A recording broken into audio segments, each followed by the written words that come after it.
안녕하세요. 갓 결혼한 딸을 가진 엄마입니다. 오늘 제가 하려는 얘기는 저와 제 딸아이의 결혼 과정에 대한 얘기입니다. 제가 여자로서의 이야기들과 엄마로서의 이야기를 같이 하려고 합니다. 사실 이렇게 말하면 딸이 좀 서운해하겠지만 예전에 저는 절대 딸을 낳고 싶지 않았어요. 내 배 아파가며 낳은 아이를 이 험한 세상에 노출시킨다는 게, 그리고 믿을 수 없는 사람들로 가득한 이 세상이 저는 많이 무서웠거든요. 왜냐하면 저도 결코 녹록지 않은 경험들을 하며 자라왔기 때문입니다. 전 어렸을 때부터 잦은 성추행과 성폭행 위험에 여러 번 노출됐었습니다. 사촌 오빠부터 아예 모르는 남자들, 학교 선배까지 저를 위협하는 대상은 아주 다양했어요. 제가 아무것도 모르는 어린아이였을 때 사촌 오빠는 놀러온 자기 친구 앞에서 제 속옷 안에 손을 넣고 저를 만지곤 했습니다. 제가 싫다고 발버둥을 치면 그만뒀었지만 그 행동은 여러 번 반복됐어요. 그 나쁜 놈은 교회에서 부인을 만나 열심히 신앙생활을 한다고 들었어요. 과연 어릴 적 자기가 한 일은 회개를 했을지 늘 궁금합니다. 또 한 번은 제 남동생과 동생 친구, 그리고 제가 학교 운동장에서 놀고 있던 날이었어요. 그 남자는 대학생쯤 되어 보였는데 우리에게 접근해서 10분 정도 같이 놀아줬죠. 속으로 다 큰 어른이 왜 우리랑 놀아주는 거지 하는 생각이 들었어요. 너희들 중에 화장실 혼자 갈 줄 아는 사람? 나는 당연히 혼자 갈 줄 알지. 와, 대단하네. 그럼 나 화장실에 좀 데려다줘. 응, 그래. 따라와. 동생들이 놀고 있는 틈에 저를 화장실 안으로 끌고 간 남자는 제게 나쁜 짓을 시도하려고 제 바지를 벗겼어요. 그 남자가 바지를 벗는 순간 제가 너무 무서워서 울기 시작했어요. 두려움에 덜덜 떠는 제 눈을 보고 그냥 포기하고 돌아가더군요. 그날 동생들을 데리고 집까지 얼마나 뛰었던지요. 하루는 나보다 1살 더 많은 남자아이를 어른들 앞에서 장난으로 놀렸는데 어른들이 없는 틈에 나를 밖으로 데리고 가서 복수하겠다고 바지와 속옷을 벗으라고 때리더라고요. 제 몸을 만지작거리고 도망갔고 저는 그날부터 절대 남을 놀리지 않았어요. 아직도 복수라는 내용의 영화들을 정말 너무 싫어하고 무서워합니다. 꽤 자라서 초등학생이었을 때 버스에서 하차하는 저를 한 남자가 따라 내려서 말을 걸더군요. 나 너 알아. 저는 잘 모르겠는데요. 나는 너 알아. 버스에서부터 계속 보고 있었어. 너희 집 어디야? 너 사촌 있잖아. 네, 사촌은 있어요. 근데 왜 그러세요? 그래, 나 너 아는 사람이라고. 원래 저기쯤 살지 않았어? 지금은 너희 집 어디에 있어? 저쪽이요. 저는 급한 일 있어서 가봐야 해요. 그래, 다음에 꼭 다시 보자. 물론 우리 집 방향과 반대 방향으로 알려줬지만 다시 그 사람을 만날까봐 너무 무서웠어요. 길을 지나다니다 보면 술 취한 아저씨들이 한 번씩 지나가는데 멍하니 눈이 풀려서 지나가다가도 저만 보면 눈알이 튀어나올 듯이 저를 뚫어져라 쳐다보곤 했어요. 너무 무서운 나머지 세상에서 제일 싫어하는 사람 유형을 물어보면 늘 술에 취한 아저씨라고 대답하곤 했었죠. 고등학생 때는 저와 특별한 관계가 되고 싶어한 학교 선생님도 계셨어요. 내가 너 좋아하는 거 알지? 아직도 그 말이 잊혀지지가 않아요. 대학생이 돼서도 차 타고 지나가던 남자가 저를 보고 쫓아와서 같이 놀자고 제 주위를 빙빙 돌기도 했고요. 관심의 표현인진 몰라도 그냥 좋아하는 게 아니라 어떤 목적을 가지고 다가온다는 사실이 저를 두려움에 떨게 만들었던 것 같아요. 그 사람들이 원하는 게 뭔지 저는 정확하게 알고 있었기 때문이에요. 저 일련의 사건들은 제가 다 유년기일 때부터 성인이 될 때까지 일어났던 일들이에요. 제가 절세 미녀라거나 뛰어난 몸매의 소유자이지도 않았는데 말이죠. 그냥 전 또래들보다 많이 하얀 얼굴에 동그란 눈, 새까만 긴 머리 여자아이일 뿐이었어요. 너무 빈번하게 저런 일들을 겪으니 남자에 대한 부정적인 시각을 늘 가지고 있었던 것 같아요. 지금에야 이렇게 말로 편하게 얘기하지만 진짜 제 친구들이 아니면 남자들이 조금만 무리지어 있어도 덜덜 떨려서 그쪽으로 지나가지도 못했었어요. 청소년기가 지나서야 세상에 이상한 남자들만 있는 건 아니라는 사실을 조금씩 알게 됐죠. 제대로 대화가 되고 어떤 특정한 목적 없이 친해질 수 있는 남자들도 있다는 사실을요. 제가 이런저런 일들을 겪을 때 부모님은 돈을 버신다고 두 분 다 바쁘셨고 제가 도리어 동생을 지켜줘야 하는 입장이었어요. 저도 어리고 미성숙한 상황 속에서 저런 일들에 많이 노출이 되다 보니 전업주부로 살 게 아니면 자식은 낳지 말자, 딸은 더더욱 낳지 말자는 생각을 늘 했어요. 하지만 역시 사람은 망각의 동물이라고 하잖아요. 그놈의 호르몬이 뭔지 불끈거리는 호르몬의 장난을 이겨내지 못하고 결국 저는 사랑하는 남편의 아이를 낳았습니다.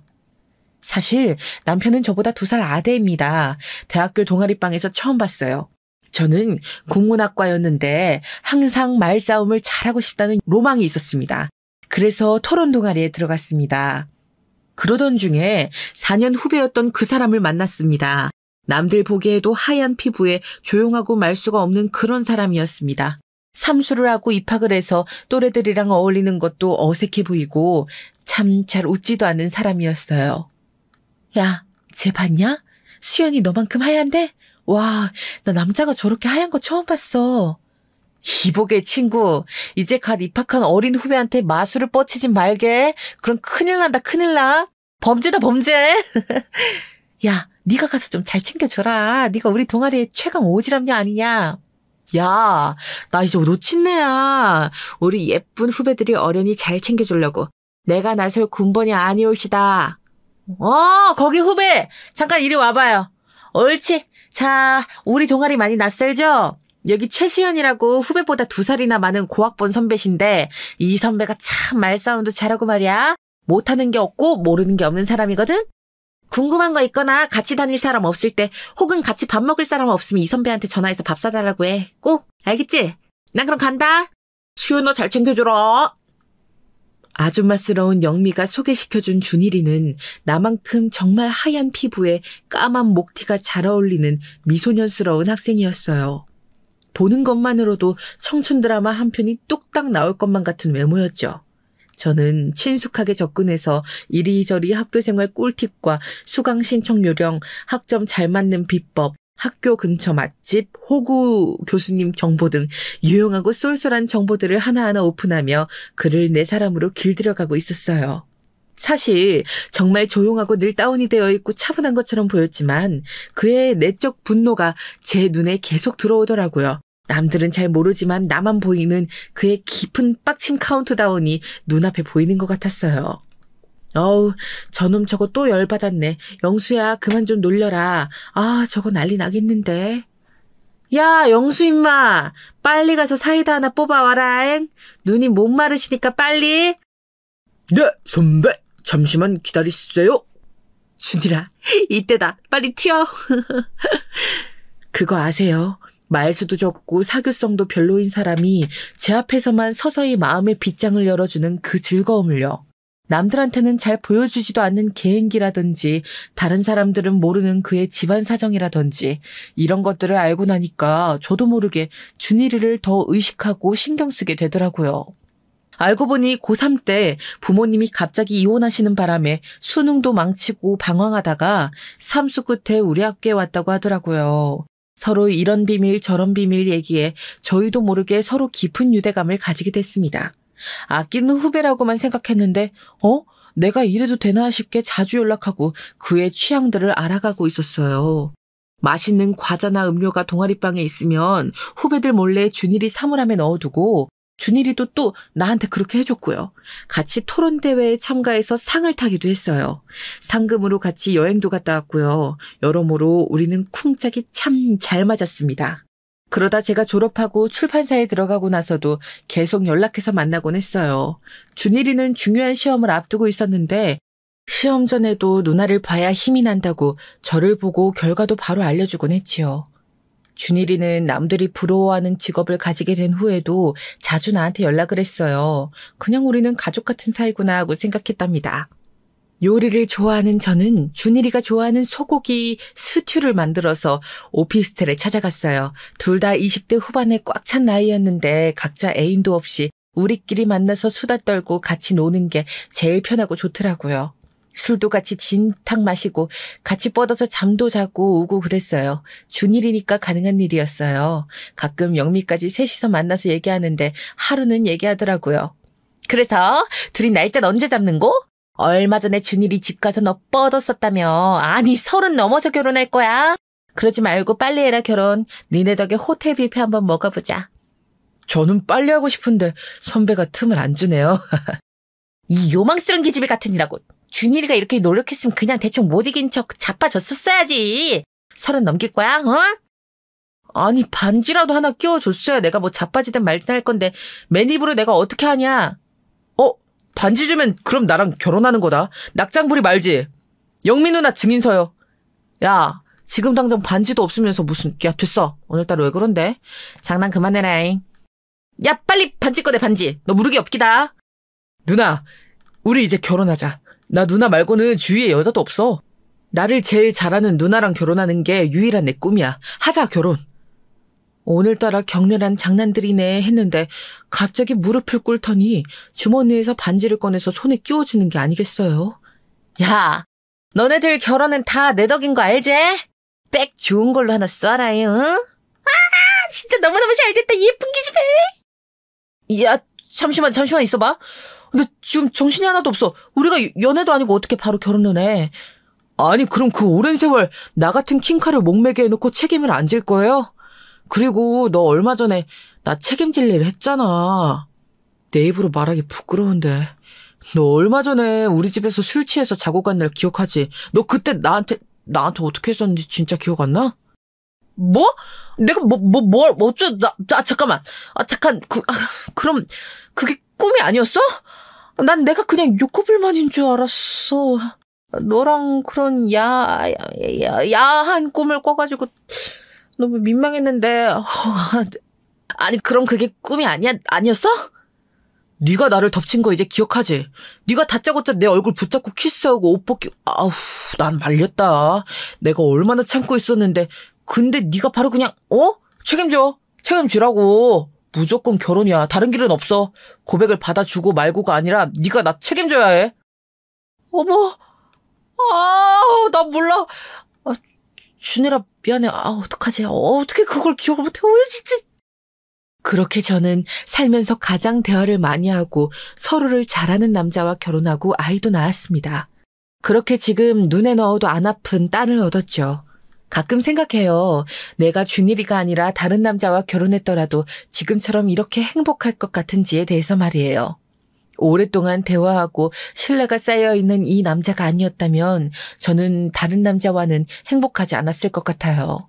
다만 제게 아이는 항상 불안하고 걱정되는 존재였습니다. 나는 보호받지 못했지만 딸아이만큼은 제가 어린 시절 겪었던 아픔이나 고통들을 겪게 하고 싶지 않았어요. 온실 속 화초처럼 자라게 하고 싶진 않았지만 이상한 놈들을 만나는 것만큼은 피하게 하고 싶었죠. 그래서 딸아이 이름도 너무 여성스럽지 않은 중성적인 이름으로 지었어요. 엄마, 우리 학년에 나랑 같은 이름인 애가 몇 명이게? 한 3명? 놀라지 마, 엄마. 6명이나 돼. 그 중에서 제일 놀라운 게 뭔지 알아? 혹시 너만 여자야? 와, 어떻게 알았어, 엄마? 나만 여잔데. 그래도 난 괜찮아. 난 내 이름에 만족해. 예쁜 이름이야. 웬일이래? 난 또 유치원 때처럼 입 쭉 내밀고 불평할 줄 알았는데. 난 엄마 아빠한테 고마워하면서 살기로 했어. 내 짝꿍 여자애거든? 이름이 뭔지 알아? 설마 요즘 시대에 개똥이 뭐 그런 건 아니지? 그건 아닌데 이름이 정만이야. 그것도 배정만. 얘는 정말 예쁘고 착해. 그래서 나는 우리 엄마 아빠한테 정말 감사하고 살기로 했어. 정말이야. 사실 나도 네가 요즘 공부도 좀 소홀한 것 같고 방 청소도 잘 안 하길래 이름을 바꿀까 생각 중이었는데. 응? 뭐라고? 내 이름 뭐로 바꾸려고? 정태만 어때? 근무태만 할 때 그 태만, 학업 의지 태만, 청소 의지 태만 뭐 등등. 너랑 너무 잘 어울리지 않아? 어머니, 제 이름 석자 소중히 생각하여 부지런히 살겠나이다. 고정하시옵소서. 제 딸아이와는 이렇게 친구처럼 자매처럼 돈독한 사이랍니다. 자기 스스로의 몸 정도는 지킬 수 있어야 한다고 생각해서 어릴 때부터 태권도에 합기도까지 다양하게 가르쳤어요. 그리고 성교육은 두말할 거 없이 아주 철저하게 시켰습니다. 여러 박물관도 데려가고 다큐멘터리도 보여주면서 가르쳤어요. 남편이 너무 적나라한 다큐멘터리를 보고 잠시 충격을 받기도 했어요. 여보, 연우 저렇게 적나라한 거 보여줘도 되는 거야? 괜찮아?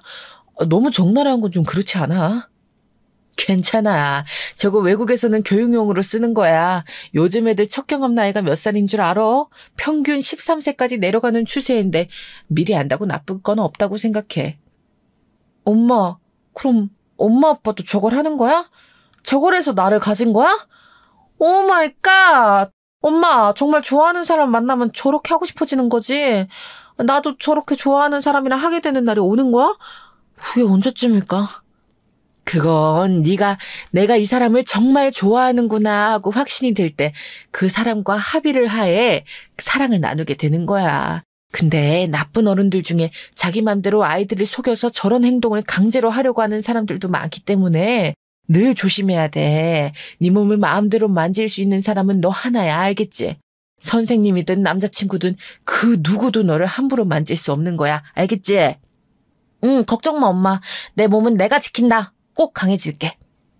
연우는 사실 악바리 근성이 좀 있어서 남자아이들과 대련을 하더라도 꼭 이기고 싶어 했어요. 하얗고 고운 얼굴에 혹해서 찝쩍거리다가 연우한테 엎어치기 당한 남자애들이 점점 늘어나더군요. 중학교 때 그런 딸애한테 베프가 한 명 생겼는데 성준이라는 남자애였어요. 공부도 잘하고 착한 성격에 이미 연우한테 호구 잡혀서 연우랑 항상 같이 공부하고 대화하고 비밀도 공유하고 하더라고요. 눈치를 보니 성준이는 연우를 좋아하는 것 같았는데 늘 그림자처럼 그냥 뒤에서 연우를 챙겨주기만 하고 있더라고요. 성인이 돼서도 그 둘은 변함없이 그러고 있었어요. 그러다 각자 여자친구, 남자친구도 사귀곤 했지만 둘 사이는 멀어지거나 하지 않았어요. 아마 각자의 여자친구, 남자친구들에게는 정말 최악의 남사친, 여사친이었을 거예요. 몇 명 헤어지고 만나고를 반복하다가 27살쯤 됐을 때 연우가 결혼하고 싶은 남자가 생겼다고 했어요. 저는 내심 성준이가 아니라서 아쉬웠지만 그래도 괜찮은 남자겠거니 생각했는데 우리 집에 한 번 놀러 왔는데 제가 옆에 없는 줄 알고 연우한테 이것저것 물어보는 모습이 뭔가 모르게 거부감이 들더군요. 이런 집은 얼마나 하냐, 아버진 퇴직이 얼마나 남으셨냐 등등 뭔가 애매하게 집안 상황을 조사하는 느낌이었죠. 그래도 딸이 선택한 남자인데 믿어보자 하고 상견례 자리에 나갔습니다. 그날따라 이상하게 좀 카리스마 넘치게 보이고 싶더라고요. 상견례 자리인데 내가 왜 이러나 하면서도 머리도 긴 생머리에 아이라인 확실하게 그려주고 옷도 시크한 블랙으로 쫙 입고 나갔습니다. 남편도 오랜만에 보는 제 모습에 많이 놀라더군요. 몸매 관리를 꾸준히 한 덕분에 뒷모습만 보면 아직 30대 같다고 해서 기분이 좋았어요. 근데 왠지 싸우러 나가는 여전사 같다고 해서 한참 웃었네요. 상대방 집안 사람들을 만나기 전에 화장실에 먼저 들렸는데 아주 간사한 목소리의 아줌마가 통화를 하시더라고요. 말도 마! 이번에 우리 아들이 아주 제대로 물고 왔어. 내가 제대로 연기한 보람이 있다니까? 잘 사는 집안 여자애들이 도리어 순진한 경우가 많다더니 세상 물정을 하나도 모르더라고. 백화점에서 마주쳤는데 애가 순진하니 괜찮은 거야. 친구랑 말하는 거 들어보니 고등학교 체육교사더라고. 다니는 헬스장을 또 내가 샥 깔아내서 일부러 내 아들 다니게 했지 뭐. 저놈이 얼굴도 반반한데 몸매가 예술이잖아. 여자는 또 얼마나 잘 꼬시는지 몰라. 아, 저번에 선본 여자는 어떻게 됐냐고? 그 여자가 조건은 더 좋아. 거긴 졸부랜다. 졸부. 우선 양다리 걸쳐보고 그 여자도 넘어오면 갈아타라 그래야지. 이 여자 집안도 강남 부자래. 그 여자애가 꼬셔지면 이 집을 쏙 빨아먹고 버려야지. 백이 좋을까? 차가 좋을까? 집까지 한번 땡겨봐? 어때? 살다 저런 저속하고 상스러운 여자가 있다니 싶었습니다. 근데 가만히 생각해보니 고등학교 체육교사라는 단어가 걸리더군요. 설마 영우는 알겠지. 아닐 거야. 우리 애가 저런 사기꾼 집안에 속았을 리 없어. 상견례 자리에 앉고 서로 인사를 나누는데 낯설지 않은 목소리가 들렸습니다. 어머, 사부인이라고 이제 불러도 되겠죠? 아, 세상에 너무 젊어 보이신다. 30대라고 해도 믿겠어요. 세상에 군살 하나 없으시네요. 사부인은 아직 좀 이르죠. 근데 참 목소리가 참 까랑까랑하시네요. 얼굴도 참 고우시고. 연기를 하셨어도 참 멋지게 연기할 상이신데 배우를 하셨어도 상을 엄청 타셨겠는데요. 안 그러니 연우야? 제 은근히 돌려가는 말투와 표정에 딸과 남편이 당황하더라고요. 엄마가 칭찬하시는 거예요, 어머니. 아, 오늘따라 이 여사가 왜 이러실까? 너무 업드신 거 아니에요? 그래, 헬스 트레이너 하는 친구라고. 인물도 좋고 몸매도 좋은데 나는 그 헬스 트레이너라는 직업이 좀 걸리네요. 비전이 있는 직업이 아니지 않나? 예. 부족하지만 열심히 해서 내년에 관장이 되는 게 목표입니다. 아니, 근데 우리 애를 어디서 처음 만났어요? 예. 땡땡 헬스장에서 만났습니다. 첫눈에 보고 제가 반해서 운동을 가르쳐주다가요. 아, 그래요? 당시 그 헬스장에서 일하는 중도 아니었다는데 집이 용산이라고 들었는데 강남 헬스장에 무슨 일로 온 거예요? 그게 어쩌다 보니까 헬스장이 좋아 보여서 제가 첫눈에 연우 씨를 보고 너무 좋아서 연우 씨를 만나려고 인연이 그렇게 닿은 것 같아요, 어머님. 아니, 말은 바로 해야지. 말을 많이 더듬는 거 보니까 많이 당황했나 보네. 갑자기 말 지어내려니 많이 힘들겠어요. 자네가 아니라 자네 어머니가 우리 딸한테 반하신 것 같던데 아닌가? 엄마, 계속 이게 무슨 소리야, 어? 왜? 백화점에서 보고 반하셨다면서요, 우리 딸한테. 친구랑 대화하는 거 듣고 직업도 알아내고 헬스장까지 왜 따라오신 건데요? 예? 아니, 그게 무슨 말씀이세요? 저는 오늘 따님을 여기서 처음 봤는데요. 내가 아까 당신 통화하는 거 다 들었어. 강남 부자라 쪽 빨아먹고 버린 애만 안에 다 들었다고. 연우, 너 이 남자가 너 말고 다른 여자랑 선본 거 알아? 아냐고. 전 연우 씨를 놔두고 그런 적이 절대... 우리 엄마 저렇게 흥분하는 거 나 처음 봐요. 나 만나면서 선 본 적 있어요? 없어요? 떳떳하면 휴대폰 좀 보여주세요. 연우 씨, 왜 이래요? 나 못 믿어요? 떳떳하면 휴대폰 보여주면 되겠네. 안 그래요? 재산이고 직업이고 나는 아무 상관없는 사람인데 사기꾼은 내가 용서 못하지. 아이씨, 정말 처음 봤는데 너무 무례하시네 다들. 오늘 본 지 얼마나 됐다고 폰을 깔아버려요? 존나 일진 사납네. 궁지에 몰리니까 그놈은 바로 바닥을 드러내더군요. 웬 거지 같은 집안이랑 엮여가지고 어쩔 수 없어 진짜. 거지 같은 집안? 웃기시네. 그 거지 같은 집안이랑 엮여가지고 한탕 크게 챙기고 튀려고 하신 게 누구시더라? 잘 걸렸다 이 새끼들아. 감히 누구 딸한테 사기를 쳐? 내 남편이 누군지 알아? 대한민국 검사 출신이다 이것들아. 너네 혼인빙자 간음으로 다 쳐넣을 거야. 다 쳐넣을 거라고. 내가 못할 것 같아? 아줌마가 화장실에서 통화하는 건 내가 다 녹음했거든. 왜? 더 우겨보시지? 여보, 이 사람들 완전 사기꾼이에요. 내가 녹음도 해놨으니까 당신 이 사람들 콩밥 좀 먹어줘요. 검사? 저 여자의 아빠 그냥 공무원이라며? 네, 공무원 맞죠. 검사니까. 처음부터 밝히면 너무 부담스러울까봐 아직 안 밝혔었는데 이제 밝힌 게 천만 다행인지도 모르겠네요. 이제 재수가 없을라니까. 얼른 가자. 얼른 가자고! 아이씨, 그걸 못 참고 화장실에서 입방정을 떨고 지랄이야. 자랑도 정도껏 해야지. 이런 데까지 와서 입방정을 떨어서 다 된 밥에 죄를 뿌리냐. 와, 미친 정말. 야, 앞으로 절대 다시 보지 말자. 그리고 네가 사준 아이패드 잘 쓸게. 이별 선물이라고 생각할게. 그것만 받고 떨어져 주는 게 고맙지 않냐? 잘 살아라. 이 벌레만도 못한 것들아. 이제 졸부지만 꼬시러 가냐 이 벌레 같은 것들. 순간 너무 열이 받았는데 턱하니 숨이 막히더라고요. 깨어나 보니 가족들은 물론이고 성준이까지 병원에 와 있었습니다. 엄마 괜찮아? 엄마 미안해. 진짜 엄마 미안해. 엄마, 내가 너무 순진하게 사람을 믿었어.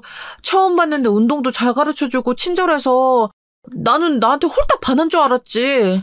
만난 지 얼마 안 됐는데 집안이고 뭐고 전혀 묻지도 않고 사랑한다고 빨리 결혼하고 싶다고 계속 밀어붙일 때 이상하게 생각했어야 했는데 나는 진짜 운명의 상대라서 그런 줄로만 알았어. 정말 미안해 엄마. 괜찮아. 별일 없었으니까. 앞으로 그놈 다시 만나면 면전에 침을 탁 뱉어버려. 알겠어? 아이패드고 뭐고 돌려받을 생각도 하지 말고 완전히 인연 끊는 거다. 알았지? 내가 바보야, 엄마? 엄마도 이렇게 만들고, 그 사기꾼들. 다 씹어먹어도 모자랄 판에. 그 남자 나한테 걸리기만 하면 꼬리뼈를 박살내버릴 테니까 걱정 마세요. 나는 네가 걱정이다. 말은 그렇게 해도 네가 제일 충격받고 힘들었을 텐데 좋은 경험했다고 생각해.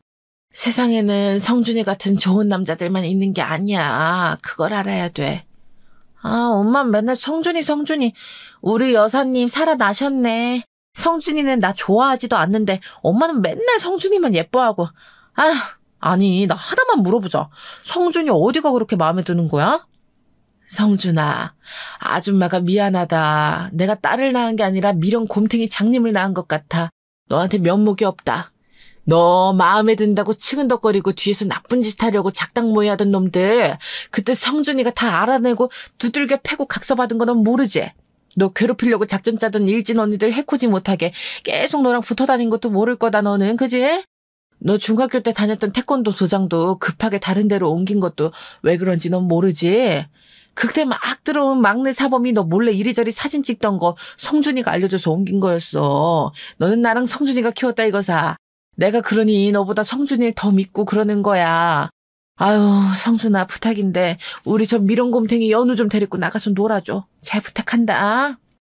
엄마, 진짜. 너 왜 그런 게 있으면 나한테 얘기를 안 해? 엄마도 왜 이제 그런 걸 얘기하는데. 진짜 그런 거면 내가 너 책임지고 데리고 살아야 하는 거 아니야? 그래, 불쌍한 성준이 제발 좀 책임져라, 이 눈치 없는 거사. 알았어. 책임지면 되잖아. 그건 그렇고, 근데 아까 녹음했다는 거 한 번만 들려줄 수 있어? 개풀 녹음은 무슨. 내가 검사 남편의 부인이잖아. 증거 불충분일 땐 말로 조지는 거지. 내가 이럴 때 쓰려고 대학교 4년을 토론 동아리에서 다 보냈다 이 말씀이야. 역시 말로 조지는 게 최고야. 와, 역시 우리 엄마. 와우, 그냥 바로 퇴원해야 하는 거 아니야? 쌩쌩하다 못해 날아다니시겠는데. 아줌마, 무사하셔서 정말 다행이에요. 연우는 제가 있으니까 걱정 마시고 푹 쉬세요. 그래, 성준아. 연우한테 제발 빨리 책임지라고 해라. 와줘서 정말 고맙다. 그 일이 있은 후에 말은 안 하지만 연우는 상처를 많이 받은 것 같았어요. 티내지 않고 밝게 생활하려고 했지만 처음으로 결혼하겠다고 마음먹었던 사람인데 그런 인간 쓰레기를 만났다는 게 스스로 견디기 힘들었던 것 같아요. 항상 불같은 정열적인 사랑을 원하던 연우였는데 그 일을 잊고 난 후 이상형이 바뀌었다고 하더라고요. 소나무같이 늘 변함없는 사람을 만나고 싶다고 하더라고요. 자주 우울해하는 연우를 성준이가 아무렇지 않게 같이 있어주면서 달래주더라고요. 연우야, 머플러 어떻게 묶는 게 멋있어 보여? 연우야, 나 네가 만들어주는 불고기 스튜 먹고 싶어서 잠이 안 온다. 지금 좀 만들어주러 와라. 연우야, 진짜 끝장나는 고기 맛집이 있는데 너무 먹고 싶어서 잠이 안 온다. 나랑 같이 좀 가줘. 연우야, 나 내일 중요한 면접이 있는데 옷을 좀 골라야 하는데 같이 좀 가줘. 대신 가주면 네 옷도 사줄게. 정말. 넌 나 없으면 어떻게 살라 그러냐? 스마트함이 철철 넘치는 녀석이 세상에 어떻게 이런 걸 하나도 제대로 못해. 이 누님만 믿고 따라와. 성준이가 저렇게 정신없이 만들어준 덕분에 언제 그런 일이 있었냐는 듯 연우는 얼마 안 가 정상으로 돌아왔어요. 하루는 너무 답답해서 성준이를 따로 불렀죠. 성준아, 너 우리 연우 여자로 좋아하는 거 맞지?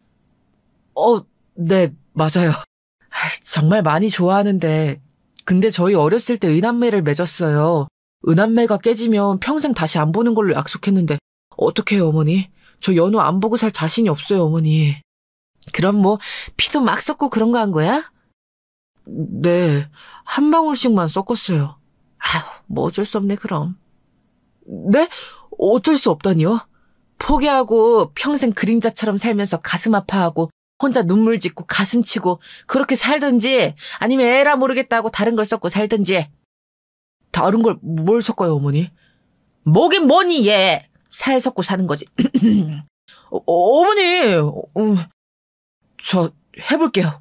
평생 바라만 보고 사는 건 죽어도 못하겠어요. 저 꼭 성공할게요. 그래, 성준아. 너는 10년 넘게 내 사익감 1위 순위였다. 난 너 못 잃어. 파이팅! 그리고 참 우리 연우는 박력 있는 사람 좋아하는 거 명심해라. 걔 앞에서는 머뭇거리지 말고 진심을 정확하게 말해야 돼. 걔는 눈치가 없어서 돌려 말하면 못 알아들어. 알겠지? 주어, 동사, 목적어를 정확하게 얘기해야 알아듣는다. 알겠지? 예, 어머니 꼭 기내겠습니다. 그래, 성준아. 우리 꼭 장모 사위 하자, 꼭. 제가 이렇게 성준이를 응원하는 데에는 다 이유가 있습니다.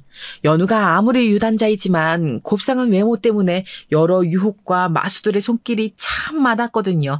잘생겼다는 오빠 친구들도 치근덕거리기 일쑤고 남자들한테 꼬리치지 말라며 해코지하려는 일진 언니들이며 자주 시끌시끌 했었지만 다 그냥 무난히 넘어갈 수 있었던 건 소나무처럼 항상 연우를 옆에서 지켜주는 성준이가 있었기 때문이에요. 사랑에는 여러 종류가 있잖아요. 불같은 사랑, 로맨틱한 사랑, 우정 같은 사랑, 가랑비 옷 젖든 나도 모르게 스며든 사랑 등 말이에요. 저는 연우가 성준이의 소나무 같은 사랑도 알아주길 바랬습니다. 결혼이야 하던 하지 않던 간에 그런 사랑도 경험해봤으면 좋겠다고 생각했어요. 늘 믿을 수 있는 사람과의 변치 않을 사랑을요. 살면서 그런 사랑을 받고 나눌 수 있다는 건 정말 축복이니까요. 연우야, 근데 너는 지금까지 성준이랑 있으면서 성준이가 좋았던 적 한 번도 없었어? 당연히 좋았지. 너무 소중하고. 그런데 막 팍 타고 스파크가 튄 적은 없었고 같이 있으면 늘 잘 맞고 편안하고 좋았어. 늘 내 옆에 있으니까. 계속 내 옆에 있었으면 좋겠고. 근데 연인이 되면 헤어질 수도 있잖아. 그런 건 싫어. 근데 딸, 너 그렇게 좋은 걸 아끼고 사랑하고 표현해주지 않으면 어느 날 뿅 하고 사라져버릴 수도 있다. 그때는 후회해도 소용없어. 나도 네 아빠랑 오랫동안 친구처럼 지냈었는데 어느 순간 남편 없으면 너무 심심하고 만날 사람도 없는 상황이 되더라. 나를 가장 잘 알고 가장 잘 맞는 사람이 누군지 생각하면 떠오르는 사람이 네 아빠밖에 없었어. 항상 내가 외롭고 힘들 때 생각나는 사람이 네 아빠라는 사실을 깨닫고 술 취해서 그냥 내가 입술도장을 콱 찍어버렸다니까. 근데 그때 표현하지 않았으면 어떻게 됐을까 생각해보면 너무 끔찍하더라고. 너처럼 이렇게 예쁜 딸도 못 만났을 테니까. 근데 아무리 생각해도 성준이 네 짝으로는 아니라면 걱정하지 마. 나도 성준이를 아끼기 때문에 말이지. 내가 하나 기획하고 있는 게 있거든. 내 친구 중에 그 지영이라고 있는데 걔 딸이 착하고 예쁘고 그렇더라고. 너랑은 영 아니다 싶음 나 성준이랑 걔랑 연결시켜줄 거야. 저렇게 참하고 괜찮은 성준이를 네가 그렇게 싫다는데 다른 여자나 소개시켜줘야지 뭐.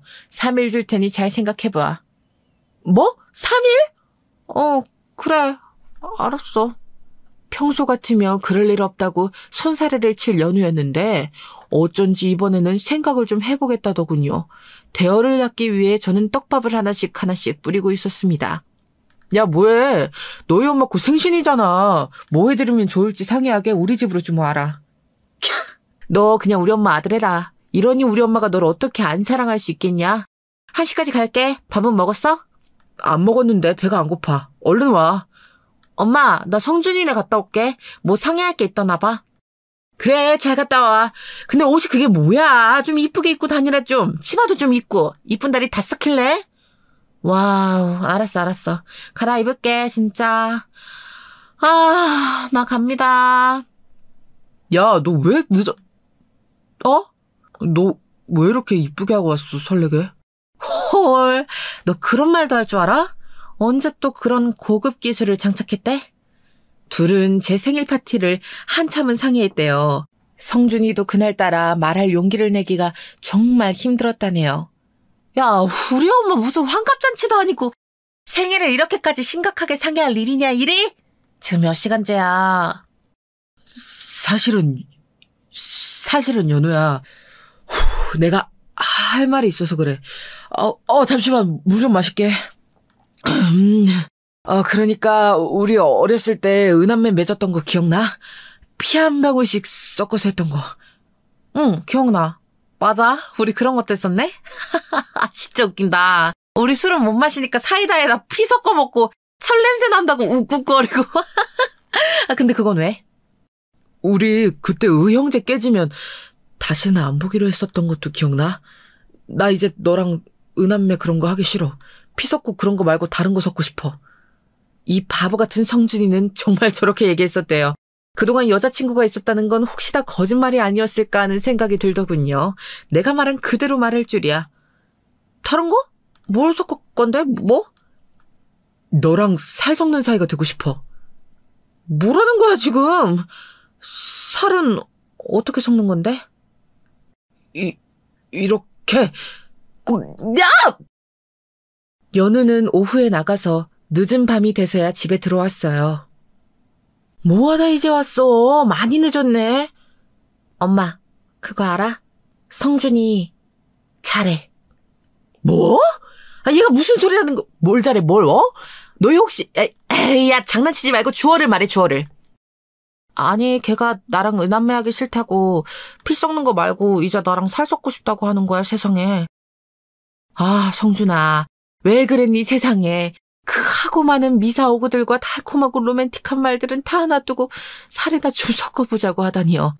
이러니 그 오랜 세월 둘은 진전에 없었던 것 같기도 해요. 그래서 어떻게 했는데? 내가 썩었나 봐.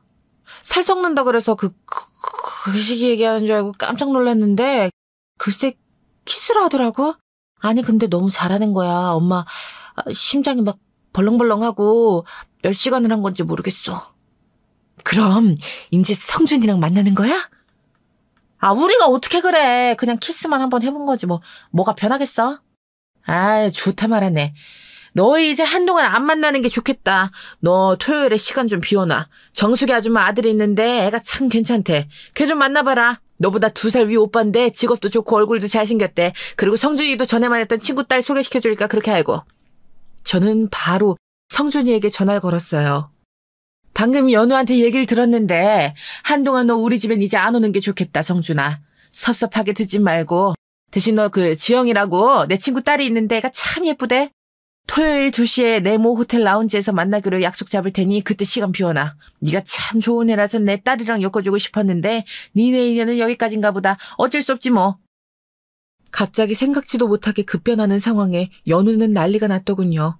이제 자기 마음을 좀 알까 싶었는데 아침에 일어나 보니 잠을 잘 못 자고 울었는지 눈도 얼굴도 퉁퉁 부어 있었습니다. 아니, 얘 얼굴이 왜 저래? 무슨 일 있었어? 갑자기 사랑의 열병을 좀 앓는 중이라 이해해 주셔. 뭐든 좋은데 여보. 좀 살살해. 잡겄어. 걱정 마요 여보. 내가 꼭 커플 매칭 성공할 테니까. 그런데 세상에 이 곰탱이들이 각자 약속한 토요일 2시에 어떻게 됐는지 아세요? 각자 서로의 소개팅을 막으러 갔다가 서로 한참을 어긋나서 그날 밤에야 서로 만나고 오해를 풀었다네요. 야, 대체 전화도 안 받고 어디 있었어? 너 그 소개팅 자리 왜 안 나갔는데? 그러는 넌 어디 갔었어? 약속 장소 세모 호텔 아니야? 뭐? 너 거기 갔었어? 당연하지. 키스까지 실컷 해놓고 딴 남자랑 소개팅은 절대 안 돼. 내가 얼마나 긴 시간을 너만 보면 좋아했었는데 그동안 네가 다른 남자 사귈 때마다 나도 좋아서 다른 여자들 사귀는 것처럼 연기한다고 얼마나 힘들었는지 알아? 내가 너랑 키스한 이후로 계속 잠도 제대로 못 자고 진짜 미치겠다고. 너 진짜 나 좋아해? 언제부터 얼마나 좋아했는데. 와 진짜. 너 당장 따라와. 빨리. 야 아파. 어디 가는데 지금. 어디긴 어디야. 내가 너 얼마나 좋아하는지 지금 당장 보여주러 가는 거지. 너 오늘 혼날 거고 단단히 하는 게 좋을 거야. 두고 봐. 오해를 풀고 왔다는 애들 얼굴이 불그스레한 것이 영 수상하더라고요. 너네 치고받고 싸운 거야? 아님 술을 마신 거야? 얼굴들이 왜 그렇게 빨개? 제가 무슨 일 있었나 하고 물어보면 별일 없다고 하는데 눈도 못 마주치고 얼굴만 더 빨개지는 게 정말 수상했어요. 수상하다 수상해. 그 다음날 둘은 제 취조에 결국 의남매 말고 드디어 연인이 되기로 했다는 말에 제가 만세 삼창을 불렀습니다. 만세 연우야 엄마 진짜 기분 너무 좋다. 이제 여한이 없어. 와 내가 드디어 이 곰탱이들을 키우면서 이런 광경을 보다니. 연우야 너 뭐 갖고 싶은 거나 먹고 싶은 거 없어? 성준이랑 뭐 커플 아이템 그런 거 사줄까? 말만 해 말만. 엄마가 우리가 무슨 20살 어린애도 아니고 커플템이 뭐야. 괜찮아. 이제 사귀기만 한다는 건데. 무슨 누가 보면 득남이라도 한 줄 알겠어 아주. 나보다 엄마가 더 좋아하네. 입이 귀에 걸리셨어. 연우야 진짜 엄마가 정말 기분이 너무 좋다. 근데 너 갑자기 왜 성준이랑 사귀기로 한 거야? 계속 고민하고 미적지근하더니. 엄마 내가 그날 확인을 좀 해봤는데. 무슨 확인? 있잖아, 엄마. 아우, 정말 뜸들이지 말고 그냥 얘기해. 뭘 확인했는데. 성준이 잘해. 진짜 잘해. 완전 상남자야. 눈에 불꽃이 보이더라고. 그렇게 열정적인 남자인지 나 알고 지낸 지 10년이 훌쩍 지났는데 이제 알았어. 뭘 잘한다는 건데? 기집애 좋겠어. 주어가 없어도 이제 다 알아듣겠다. 성준이가 왜 박령남이 됐겠어? 너 때문에 너무 참아서 이렇잖아. 이거 사. 몸에 좋은 거 많이 만들어줘. 그로부터 3개월밖에 안 지났는데 세상에 이렇게 급하게 결혼식을 하게 될 줄은 몰랐어요. 아니, 얘네들이 얼마나 급했으면 저를 아주 빠르게 할머니로 만들어줬어요. 이걸 누가 믿겠습니까? 사귄 지 3개월 만에 초고속으로 결혼식을 올리는 저 아이들이 사실은 10년 넘게 친구로만 지냈던 아이들이란걸요. 결혼식이 순조롭게 잘 흘러가는가 했는데 결혼식 당일 맞은편 웨딩룸에서 고성이 오고 가고 난리가 났더군요. 그래, 너무 순조롭다 했어요. 무슨 일인가 싶었는데 세상에. 어떻게 보면 참 인연이긴 인연인가 보다 했습니다. 우리와 상견례를 했던 그 사기꾼 집안이었어요. 근데 오늘은 또 묘하게 상황이 반전된 것 같더라고요. 야, 너네 집 졸부라고 하지 않았어? 너 졸부 뜻은 알고 말하는 거냐? 야, 그러는 너는 전문 헬스 트레이너라며. 그 헬스장 네 명의로 돼 있다며. 완전 싹 다 거짓말이더라. 이 제비 같은 놈이 진짜. 사람이 양심이 있으면 이렇게 사기치면 안 되는 거지. 사기는 누가 쳤는데? 졸부 아빠 있으시다면서요? 예?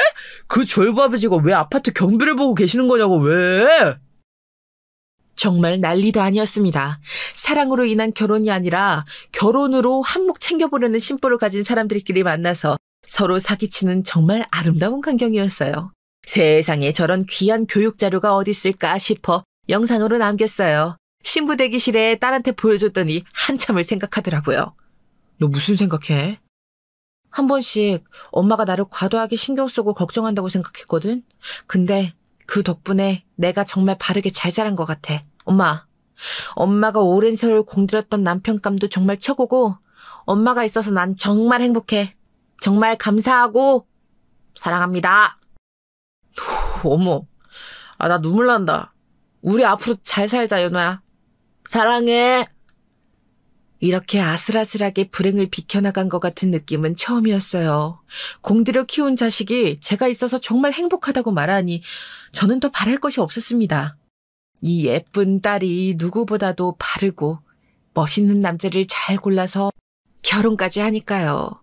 어린 시절 제 어두웠던 기억들을 제 딸에게는 넘겨주고 싶지 않아서 부단히 애를 썼었는데 딸이 건강하고 예쁘게 잘 자라서 제 마음까지 다 알아주니 저는 정말 자식 농사를 성공한 것 같습니다. 갑자기 항상 딸을 낳는 게 두려웠던 제가 생각이 나네요.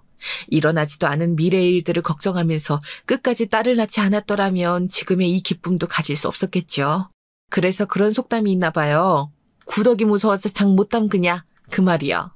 무서운 구더기를 같이 때려잡아줄 우리 잘나고 우직했던 제 남편이 있어서 더 감사하네요. 얼마 전 일본 드라마를 보다가 그런 문구를 봤어요.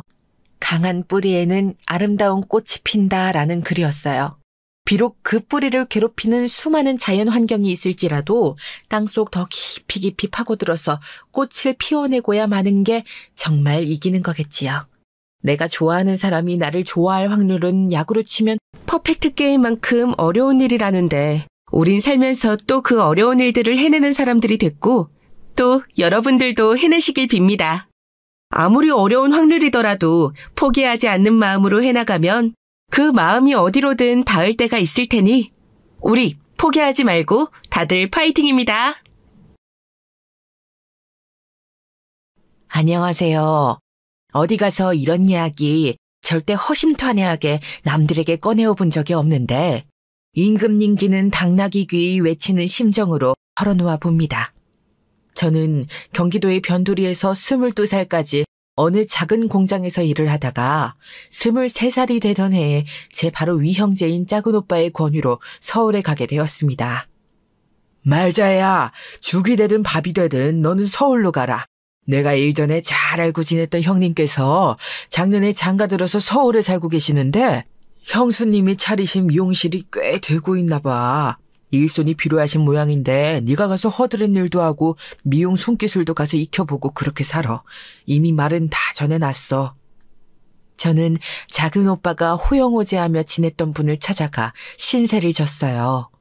저는 그분들을 만식이 삼촌, 윤정이 이모 이렇게 불렀어요. 매일이 새로웠지요. 윤정이 이모의 미용실에서 저는 온갖 허드렛 일을 도맡아 했고 손님들의 말벗도 해드리면서 사회성을 길러나갔습니다. 말문이라는 게 따로 트이는 것이더라고요. 저는 제가 항상 소심하고 숫기 없는 사람인 줄로만 평생 알고 있었는데 낯선 사람들에게 커피도 타주고 가족 이야기도 들어주고 이러다 보니까 너스레라는 게 생겨서 신기했어요. 저의 이 변화가 제 인생을 완전히 바꾸어 놓고 말았습니다. 서울에서 생활한 지 꼬박 1년을 채워가던 어느 날이었어요. 저는 그 무렵 윤정이 이모로부터 남자친구를 왜 안 만드냐는 질문을 계속 받고 있었습니다. 예, 말자야. 너도 이제 일에 제법 능숙해졌고 혼자 간단히 손님 머리 잘라드리는 것 정도는 할 수 있게 됐잖아. 이제 남자친구 좀 만들어서 연애할 때 안 됐니? 너 늦지 않게 만들어야 제때 결혼도 하고 그러는 거다. 방심하고 있다가 노처녀 되는 거야. 이모, 제가 무슨 남자친구예요. 저는 풋내기 짝사랑밖에 해본 적 없는 사람인데. 저 같은 게 어떻게 남자친구를 만들어요? 그냥 이러고 살다가 노처녀가 되든가 아니면 작정하고 눈 한번 딱 감고 선을 봐서 그냥 결혼해버릴래요. 절대 남자친구를 만든다든가 그런 건 저는 못해요. 저는 손사래를 매번 쳤었지만 어느 날 미용실 주변에 있던 커피숍을 지나가다가 그를 봐버렸어요.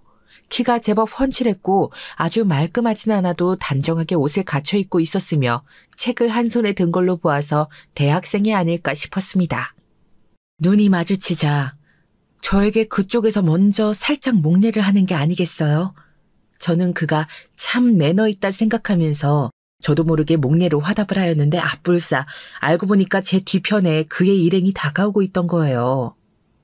그는 자기 일행이 오니까 인사표시를 한 거였는데 제가 그 인사를 착각하고서는 받았던 것이죠.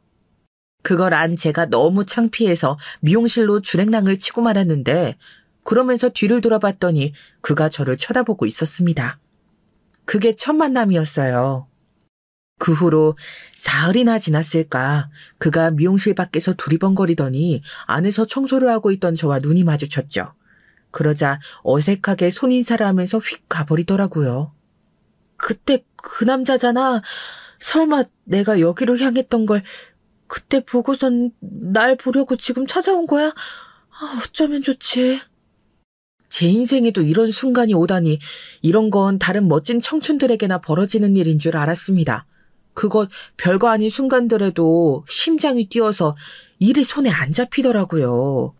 그러다가 어느 날 비가 조금 내리는 날씨였는데 그가 우산도 없이 지나가면서 저에게 또 인사를 하는 거예요. 그걸 보자마자 저는 가게에 여분으로 있던 우산을 챙겨서 뛰어나갔습니다. 예전에 저라면 택도 없는 일이었지만 달라져 있었던 저는 용기를 냈고 그 우산을 쥔 채 그에게 다가가 건네주었어요. 그때가 아마 서로 눈인사를 매일 하기 시작한 지 3주 정도 지났을 때였을 겁니다. 이거 가져가세요.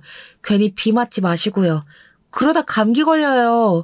그리고 시간이 되시면 혹시 다음번에는 저기 옆에 커피숍에서 같이 커피 한 잔 저와 드셔주실 수 있으실까요? 그러자 그의 귀가 빨개지더니 저에게 별 대답도 없이 엄청 부끄럽다는 기색으로 휙 도망쳐버렸어요. 혼자 남겨지니까 황당하더라고요. 그래도 저는 놀랍게도 개의치 않았습니다. 이미 제 마음속에 그가 자리 잡은 뒤였으니까요. 어디서 그런 용기가 생겼었는지 모를 일이에요. 저는 그 다음 날 여느 때처럼 미용실 앞을 지나가며 저에게 눈인사를 보내는 그날따라 왠지 머쓱해 보였던 그를 발견하자마자 바로 뛰쳐나갔습니다. 나가보니까 미용실 앞에 우산을 돌려줘 놨더라고요. 빠르게 멀어지고 있는 그의 등 뒤에 대고 제가 외쳤었죠. 이 배짱 없는 남자 같은 이라고 커피 한 잔 같이 마시자는데 그게 대답도 못 해줄 일이에요? 지금 만나는 애인이 따로 없다면 나랑 만나달란 말이에요. 지금의 저에게 그런 행동을 누가 다시 해보라고 한다면 절대 못한다고 할 것 같네요. 저 스스로도 그때 그랬다는 게 가끔씩은 믿어지지 않으니까요. 저의 외침을 들은 그는 어안이 벙벙해서 어쩔 줄 몰라 있었고 그 후로 어쩌다 보니 저의 주도하에 이래저래 데이트를 하게 되었습니다. 그 역시도 저에게 호감이 있었지만 어떻게 표현해야 할지 모르는 쑥맥이었기 때문에 제 주변을 돌면서 자꾸 간을 보았던 것이더군요. 그러다가 제가 확 돌진하는 바람에 결국 연인 사이로 발전하게 되었고요. 그는 경상도에서 태어난 사람이었지만 중학교 진학과 동시에 서울로 올라왔고 양친께서는 친척분들에게 상당히 의지하면서 서울살이를 이어가고 있던 실정이라고 하셨어요. 그는 공부머리를 어느 정도 타고났기에 그것 하나만 보고 친척분들이 원조를 해준 모양이었습니다. 그러나 공부만 꽤 할 수 있었던 게 다였을 뿐 저에게 숙기 하나 없이 군 것만 봐도 알 수 있듯이 생활력 하나 없는 사람이었어요. 게다가 놀라운 점이 한 가지 있었지요. 뭐? 말자야, 너랑 만나는 그 사람이 B형 간염 복균자라고? 네, 저도 어제서야 듣고서 알았어요. 그 사람의 어머님 그리고 친형분께서도 해당 사항이 있으신 모양이던데요.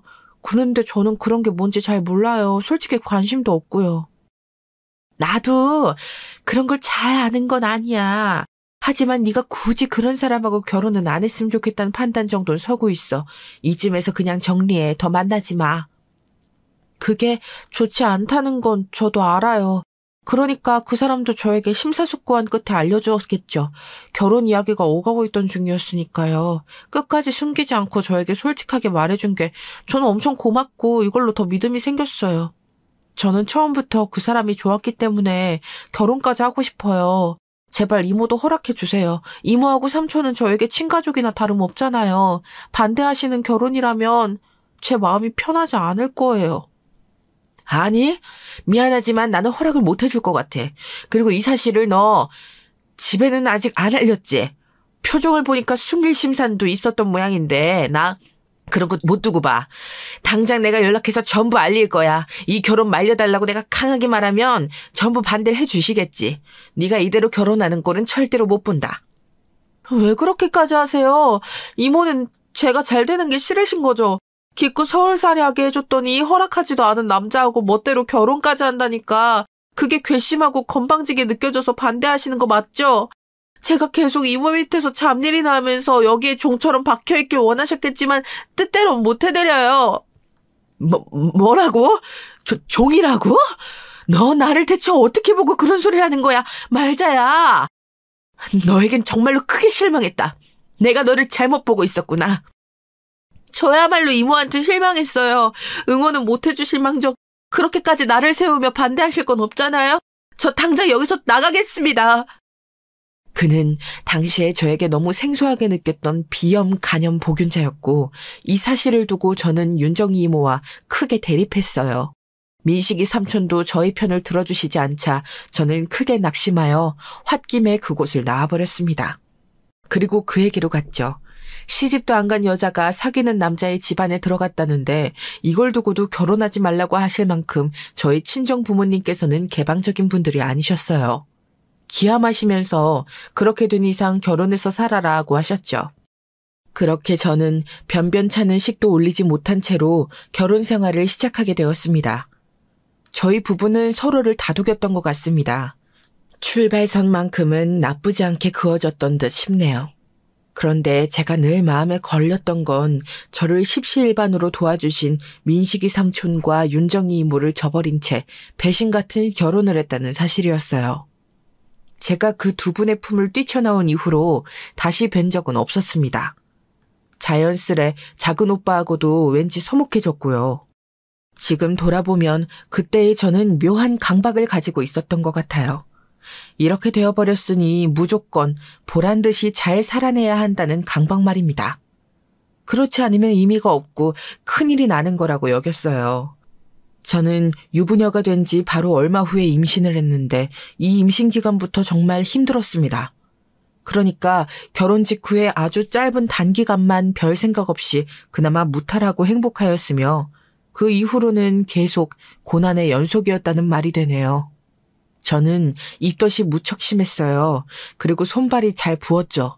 임신 초기에 이런 변화가 낯설어서 무척 고생을 하였는데 남편은 이런 저를 본체만 제했어요. 내가 엊그제부터 계속 손발에 피가 잘 안 통하고 저리는 것 같다고 말을 하는데 와서 좀 주물러주는 신용이라도 하면 안 돼? 당신이 나보다 훨씬 건강한 사람인데 나한테 뭘 바라는 거야? 나 요새 출퇴근하느라고 바쁘고 정신없고 무엇보다 너무 피곤해. 너무 섭섭하더라고요. 남편이 제가 더 건강하다는 전제를 깔고 말을 할 때면 저는 진짜 뭘 어떻게 해야 할지 몰랐습니다. 연애하던 시절에는 이따금씩 만나서 함께 수다도 떨고 산책하고 책을 읽고 이러는 순간들이 너무 편하면서도 설레고 좋았는데 결혼을 하고 나니까 그 모든 것들은 허상처럼 사라져버렸어요.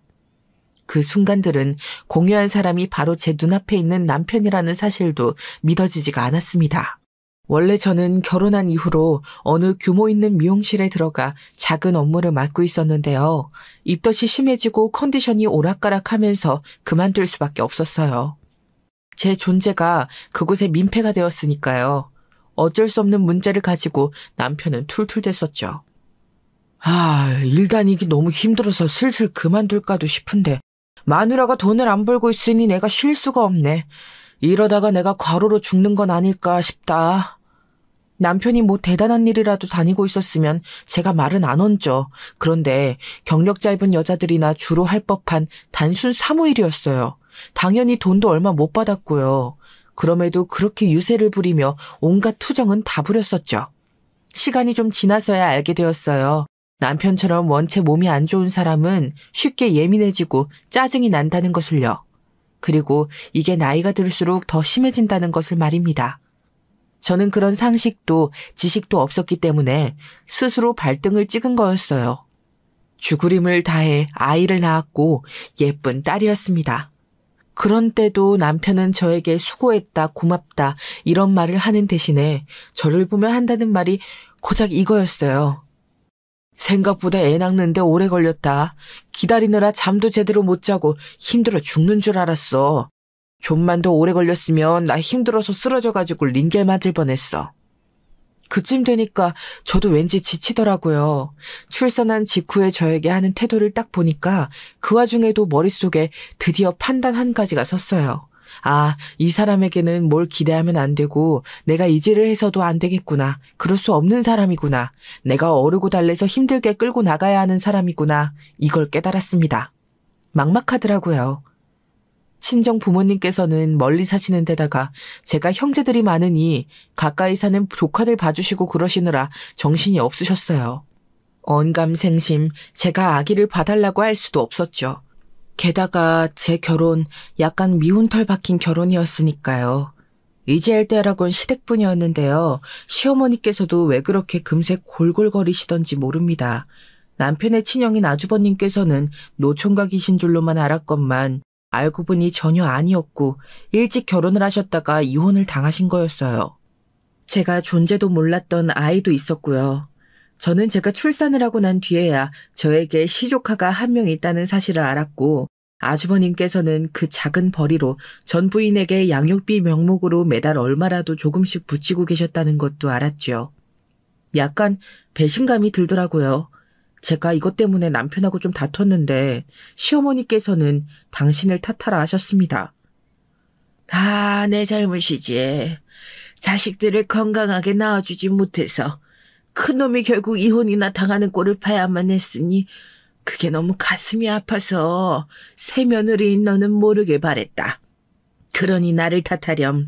절부 다 내 잘못이니까. 가슴을 치시며 우시는데 그 앞에서 차마 더 대꾸를 할 수가 없었네요. 참고로 이런 허약한 새 모자가 살아올 수 있었던 이유는 그나마 시아버지께서 서울로 오신 후에도 일을 해서 돈을 버셨기 때문이에요. 그러나 시부모님께서는 불화를 겪으셨고 친척들의 기대를 나름 받았던 남편이 대학도 예상보다 못한 곳에 간 데다가 취직도 지지부진하자 모두가 등을 돌리게 됐는데 이 과정에서 시아버지께서 집을 나가셨습니다. 연락만 간신히 닿는 정도여서 저는 결혼할 때나 한 번 배웠었네요. 암만 짚어봐도 저는 너무 섣부른 결혼을 한 것 같았어요. 그러나 정신이 들어버렸다 한들 제품에 안겨있는 딸을 위해서라도 저는 그저 이 악물고 앞으로 나아가는 수밖에 없었습니다. 딸이 5살 되던 해 남편이 일을 아예 그만뒀어요. 컨디션 조절이 힘들어졌거든요. 병원에서도 그러더라고요.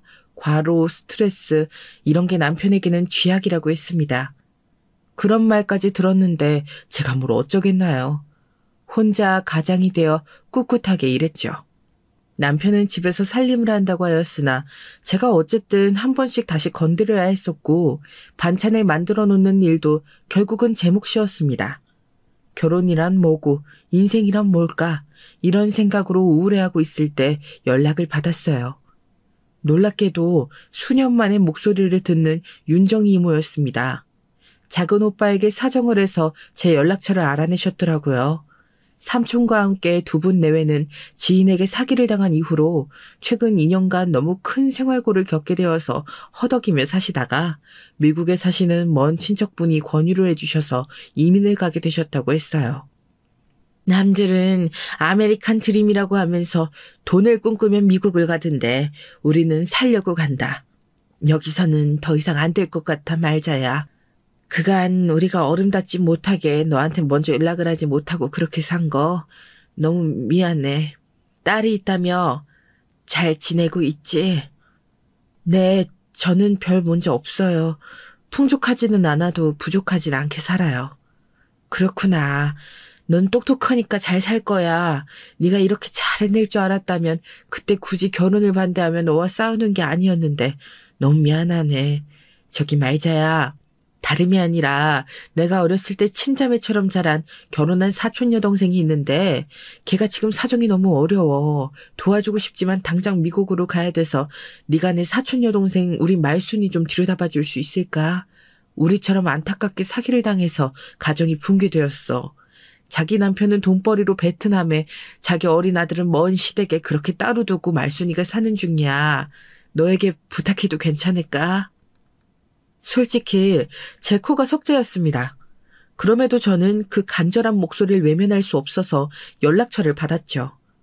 윤정이 이모는 처음부터 저에게 호의적이었고 제가 마치 동생 같다고 하셨는데 그 이유를 이제야 짐작할 수 있게 되었으니까요.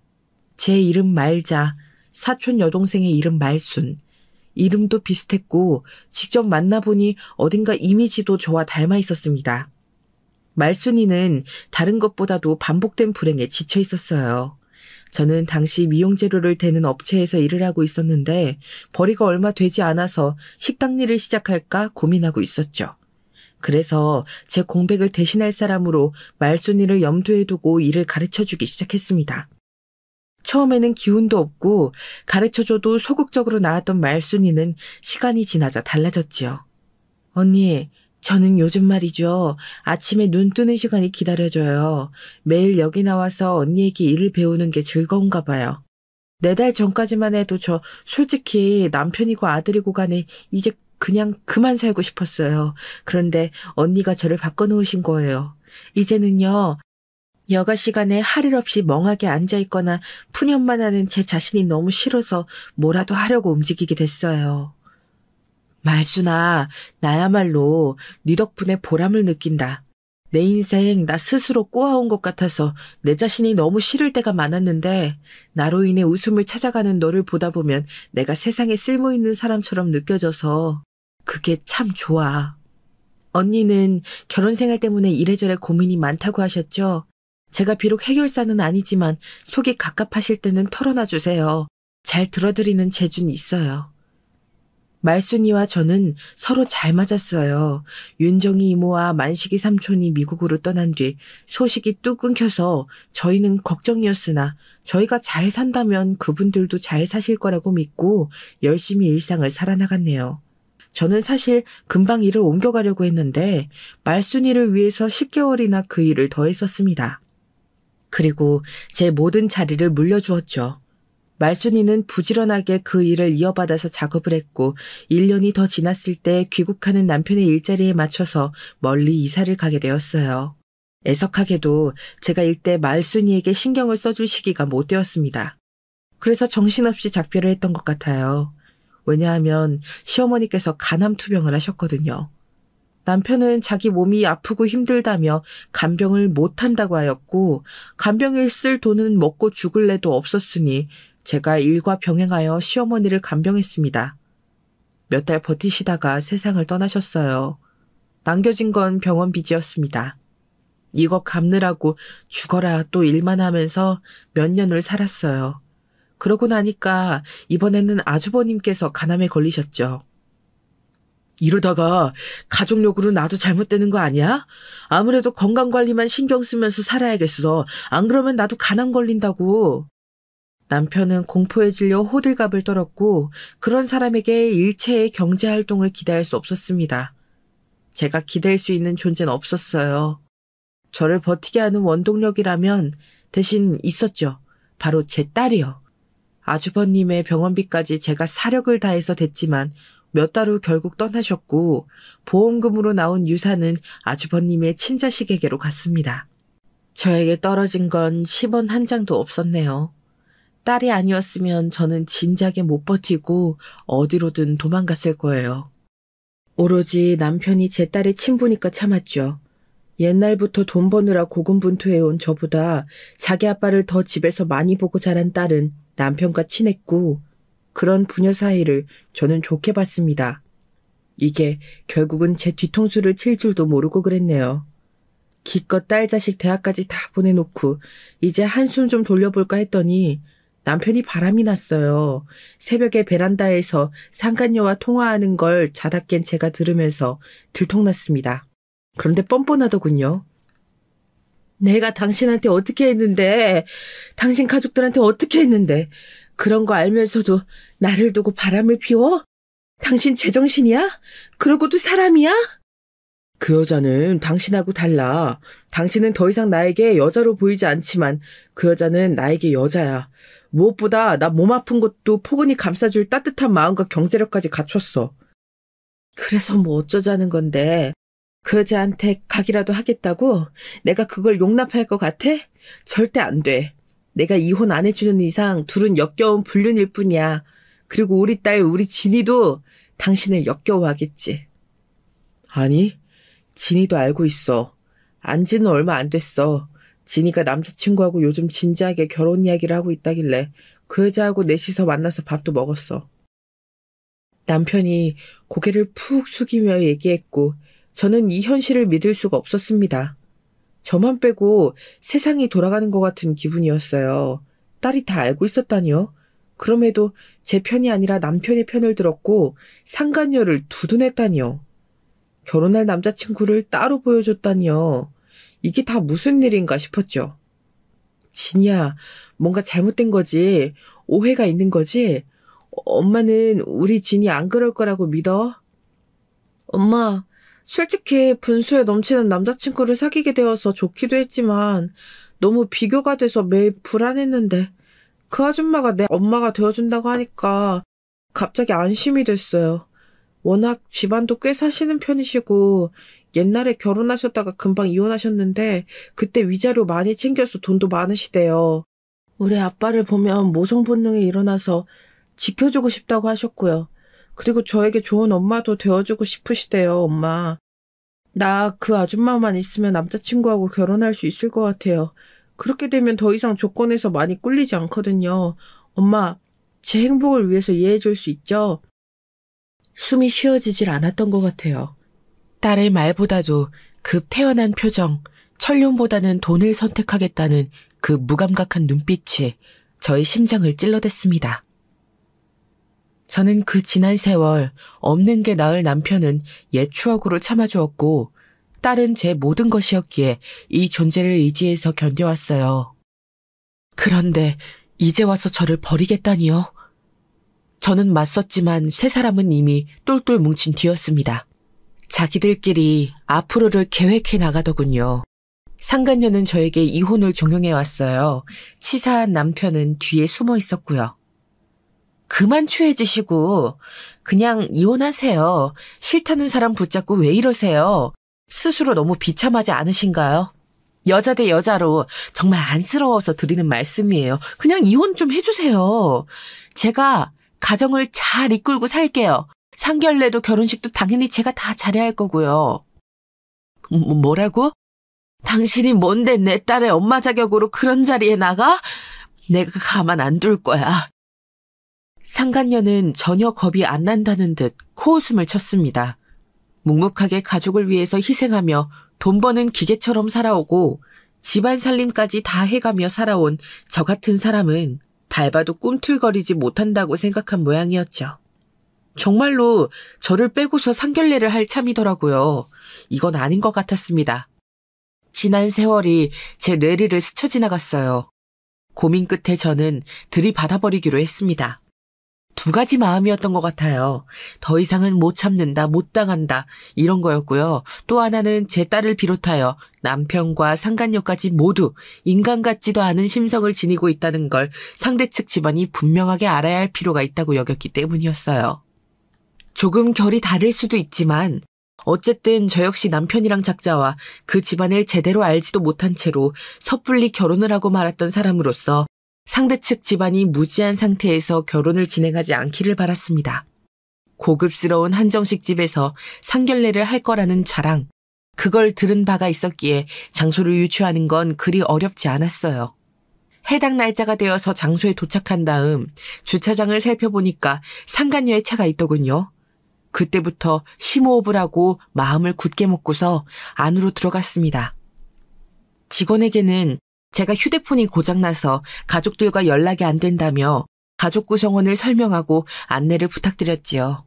그러자 의심 없이 저에게 방을 알려주시더군요. 일을 하면서 자연스레 익힌 너스레와 임기응변이 이렇게 통할 줄은 몰랐네요. 여러모로 기분이 이상했죠. 직원이 방문을 열어주자 총 6명이 각각 셋씩 마주 앉아 있는 광경이 보였습니다. 이미 음식은 다 나와 있는 듯 했고요. 그 말인즉 대화가 무르익을 대로 익은 시점이었던 것이죠.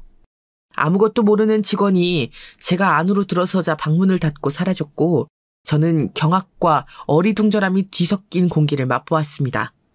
딸이 눈을 부릅뜨고 있었고 남편은 고개를 돌려 저를 외면했는데 그 가운데에서 상간녀가 당당히 외치더군요. 여기가 어디라고 함부로 들어오세요? 상견례 자리입니다. 망치지 말고 나가주세요. 대기야말로 여기가 어디라고 함부로 들어앉아 있어요?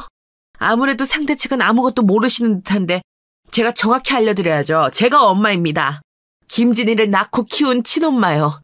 자기 아빠가 바람난 여자가 돈 좀 많다는 이유로 홀라당 넘어가 버린 상견례 자리에도 뻔뻔하게 자기 아빠의 상견례를 친엄마 대신 데려온 저 배은망덕한 김진희, 부끄럽게도 제 친딸입니다. 저는 상간녀 그리고 상대 측을 번갈아 쳐다보며 차분하게 말했습니다. 인생 자체가 늘 회피하기 바빴던 남편, 그 순간에도 손으로 얼굴을 가리는 신용을 하며 상황을 외면하더군요. 꼴값이었어요. 상간녀의 얼굴이 빨갛게 달아올랐고 딸이 무어라 외치려는 듯 자리에서 벌떡 일어나 저를 쏘아보던 바로 그 순간이었습니다. 말자 언니? 어머나, 이럴 수가. 목소리까지 들으니까 너무 확실하네. 세상에 이걸 어쩜 좋아. 말자 언니! 이런 일을 어떡해. 언니, 말자 언니 나예요, 나 말순이.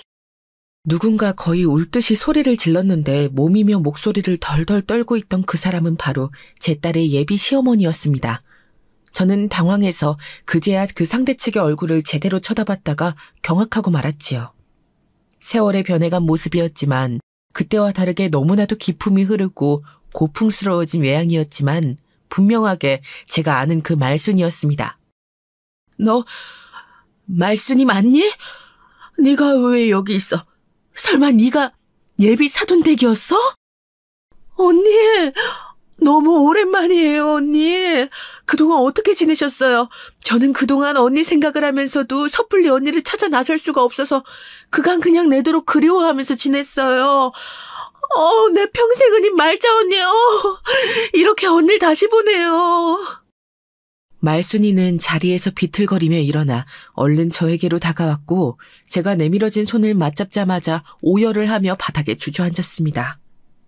저도 덩달아 같이 몸을 숙여버렸는데 이 갑작스러운 상황에서도 저도 모르게 눈에 눈물이 맺히더군요. 어쩌면 이런 일이 있을 수 있나 싶었습니다. 제가 말순이의 등을 끌어안으며 다독이는 동안 다들 머릿속으로 상황 정리들을 하고 있었겠죠. 딸이 현실을 부정하더군요. 완전히 정신이 쏙 빠졌는지 멍하게 이런 혼잣말을 하는 소리가 들려왔습니다. 엄마가 어머님이랑 아는 사이였다고? 어머님의 은인이라고? 아니, 이건 말도 안 돼. 어떻게 이런 인연이 다 있어. 이럴 줄 알았으면 내가 그렇게 안 굴었을 텐데. 진이야, 너 그게 무슨 소리야? 이제 와서 그러기야? 네 엄마는 앞으로 내가 하기로 했잖아. 우리 한 배를 탄 거 아니었어? 아, 여보야, 당신도 뭐라고 말 좀 해봐요. 여보라니. 이런 상황에선 굳이 나를 그렇게 안 부르는 게 좋을 것 같은데. 우리가 결혼한 사이도 아니고 나는 갑자기 머리가 어지러워서 바깥바람을 좀 쐬러 실례 좀 하고 싶네. 셋 다 총체적 난국이었죠. 제가 어이가 없어서 코웃음을 치려는데 갑자기 말순이가 눈물 범벅이 된 얼굴을 손으로 문질러 닦으며 일어나더니 그대로 돌진했습니다. 제 남편과 상간녀를 향해서요. 야, 이 천하의 썩을 년 놈들아. 뻔뻔하게 불륜을 저지른 것도 모자라서 뭐? 상견례 정식 부부인 것처럼 꾸며서 나와? 이거 아주 정신이 돌아버린 것들 아니야. 감히 말자운 일 농락하고 그 마음에 상처를 줘? 나 최말순이가 이미 상황 파악 끝냈다 이 말이야. 이 벼락 맞을 년놈들아, 너네 내 손에 죽었어. 저는 보고도 믿기지 않을 광경에 입을 쩍 벌렸습니다. 이럴 수가. 제가 아는 말순이는 이런 사람이 아니었는데 10년이면 강산도 바뀐다더니 10수년이 흐른 뒤여서 그랬던 걸까요?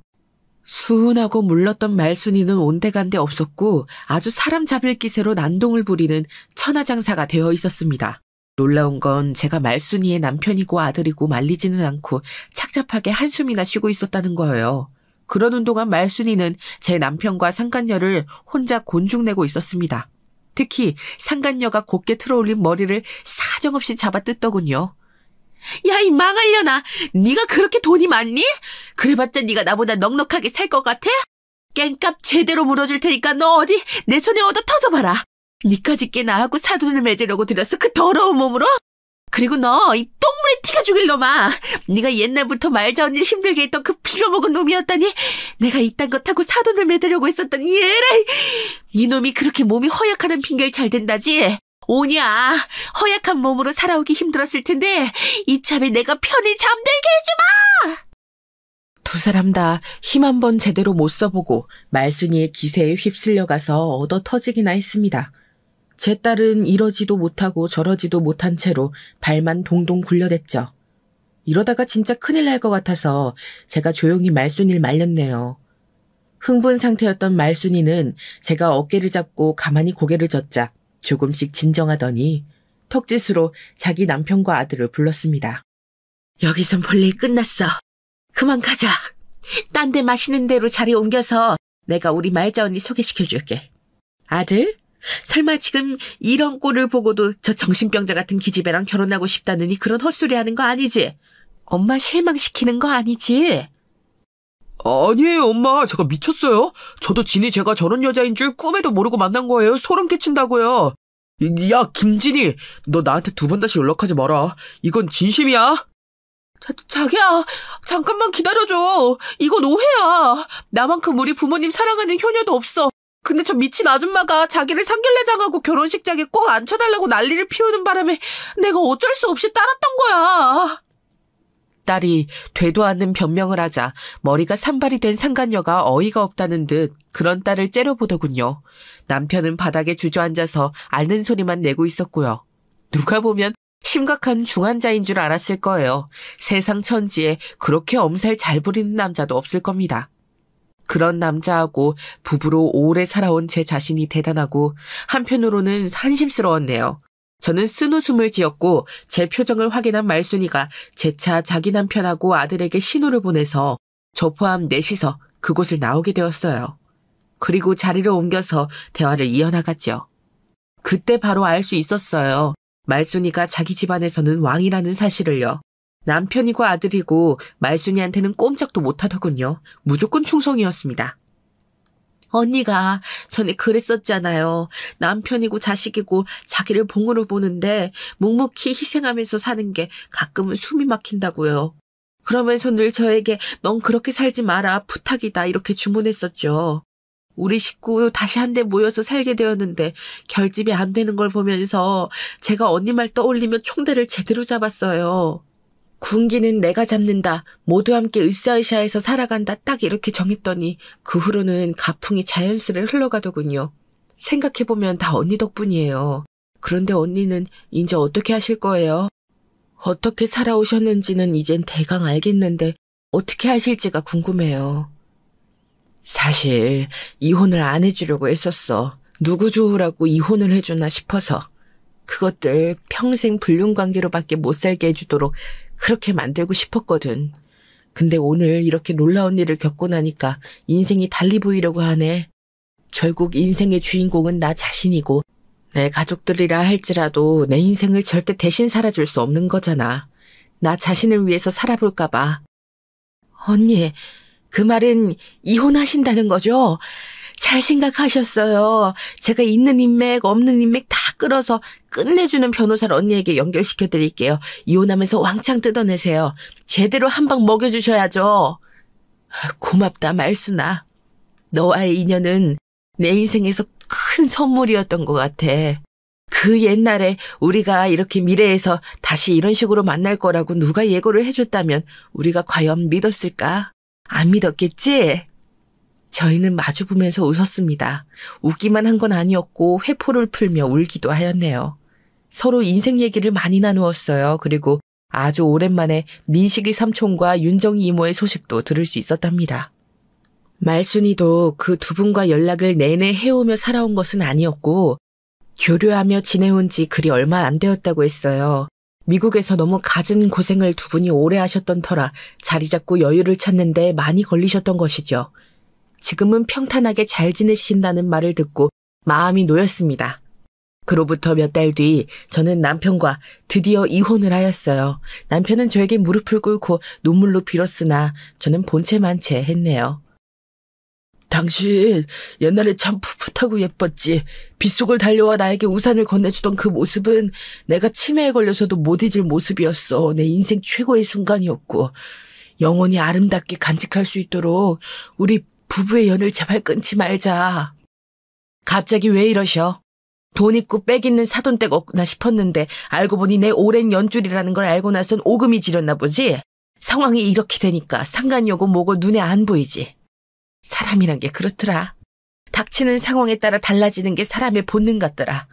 근데 당신은 그게 특히나 저질스러워. 아주 상종을 못 해먹겠어. 할 수만 있다면 과거의 나에게 달려가서 그 우산을 박살내버리고 싶어. 당신에게 전해줄 수 없도록. 나는 이 정도로 당신한테 미련이 없으니까 제발 되도 않는 눈물은 집어쳐. 없는 형편, 없는 살림, 그거 이혼하면서 내가 다 가져가게 생겼는데 지금 눈물이나 짜고 있을 때야? 얼른 일자리 구해야지. 남편은 처참하게 나가 떨어졌고 상간녀는 능력 좋은 변호사가 소송을 잘 걸어준 탓에 일상이 완전히 붕괴되었습니다. 불륜 저질러서 소송당했다고 상간녀 주변에 소문이 쫙 났거든요. 그 집안이 꼴에 나팔리는 걸 신경 쓰는 모양이었는지 상간녀는 저에게 거액을 뜯긴 뒤 도망치듯 외국으로 떠나게 되었습니다. 본인의 의지가 아니라 그 집안의 압력이었다는 변호사의 추측을 들었네요. 마지막으로 제 딸은 저에게 용서를 빌었어요. 남편이 아닌 저와 살고 싶다는 의견도 피력했고요. 제가 세상에 내놓은 제 유일한 핏줄이었고 제가 인생을 바친 세상에서 가장 사랑하는 존재였으나 저는 그 안에 든 본성을 마주한 뒤였기에 조용히 외면하는 걸 택할 수밖에 없었습니다. 네 인생 네가 알아서 살아야지. 다른 새로운 좋은 남자 만나서 결혼 잘하길 바랄게. 네 아빠 네가 앞으로 잘 들여다보면서 모시고 살아. 알았지? 내 인생은 앞으로 내가 알아서 살 테니 걱정하지 않아도 돼. 엄마, 제가 잘못했어요. 잠깐 머리가 어떻게 됐었던 것 같아요.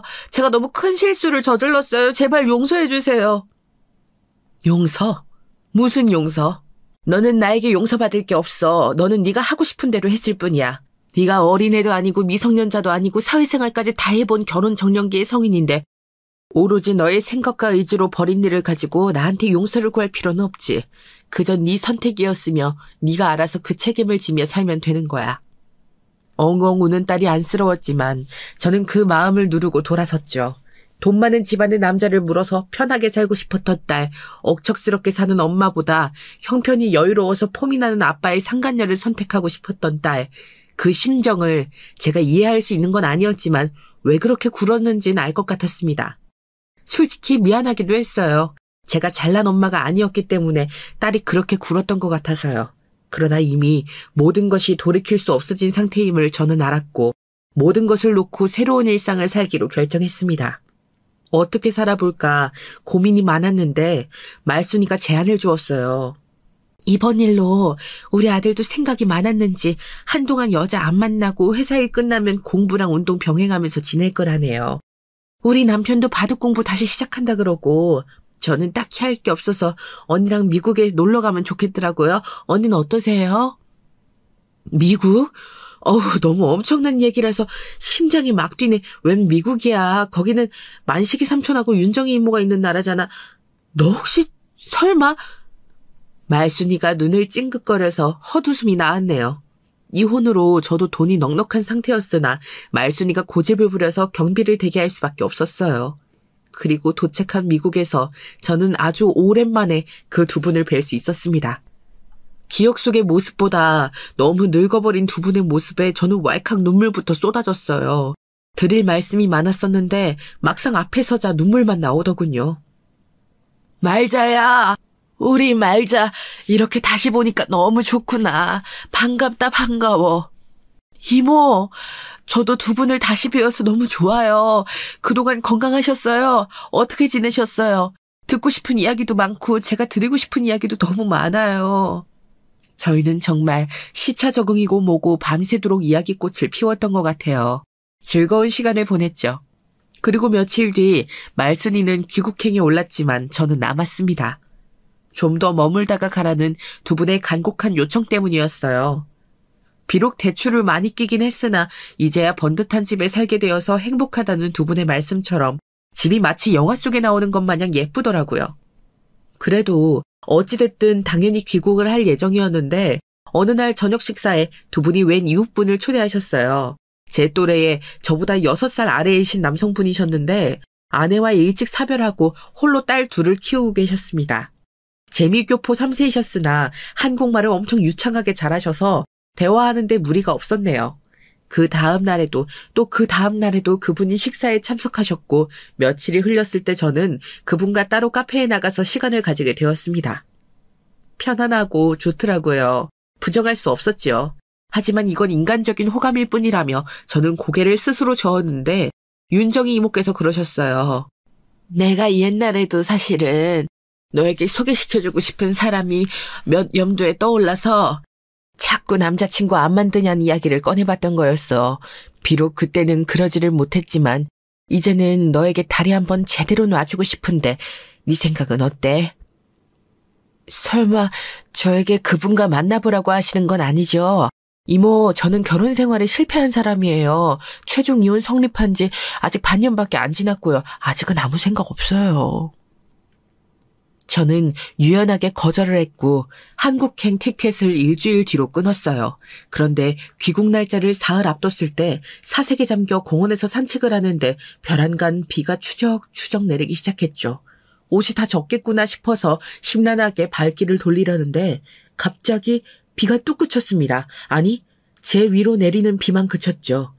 저에게 씌워진 우산, 쳐다보니까 그분이 저에게 우산을 씌워주고 계셨어요. 달려왔는지 숨이 찬 상태로 본인은 비를 그대로 맞으면서 말이죠. 차를 타고 딱 지나가던 길에 제가 눈에 들어오자마자 차를 멈춰 세워서 그대로 우산을 챙겨 달려왔다고 했어요. 그때 형용할 수 없는 감각을 맛봤습니다. 늘 가족에게 우산을 씌워주느라 여념이 없어서 내도록 비를 맞고 살아왔던 내가 드디어 저에게 내리는 비를 막아줄 가족을 만난 것 같다는 이상한 예감이 들더군요. 저는 귀국 날짜를 지켜서 한국으로 돌아왔지만 이내 다시 미국으로 떠났어요. 그리고 1년 후에는 그분과 부부가 되었답니다. 그리고 미국과 한국을 이따금씩 오가며 행복하게 지내고 있네요. 전 남편은 저와 이혼하고 3년 뒤에 간암에 걸려서 수술을 받았어요. 목숨은 건졌지만 건강이 너무 안 좋아져서 힘들게 살아가고 있는 것으로 알고 있네요. 제 친딸은 수년이 흐른 지금까지 아직 결혼을 못하고 혼자 직장 다니면서 그렇게 살고 있고요. 저에게 행복을 주는 이름도 심란함을 안겨주는 이름도 가족인 것 같습니다. 남은 인생 어떻게 살아야 현명한 건지 전 아직도 고민이 많네요. 지금까지 제 이야기 들어주신 분들 모두 고맙습니다.